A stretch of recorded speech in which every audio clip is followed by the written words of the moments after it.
Welcome to a Foxy Tech Tips tutorial on changing your TikTok password.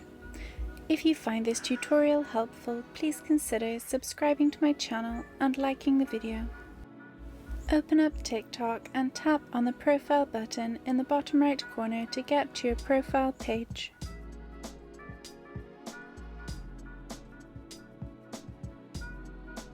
Then on your profile page, tap on the three dots or three lines button in the top right corner.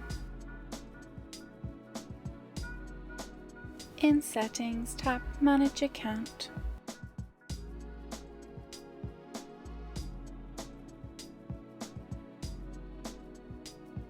Then tap Password.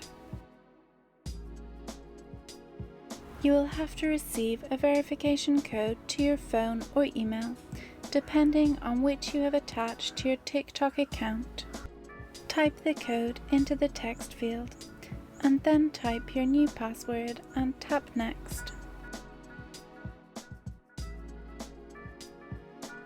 Your password has now been changed. And that draws an end to this tutorial. Please like the video if you found it helpful and subscribe to Foxy Tech Tips for more TikTok tips and tricks.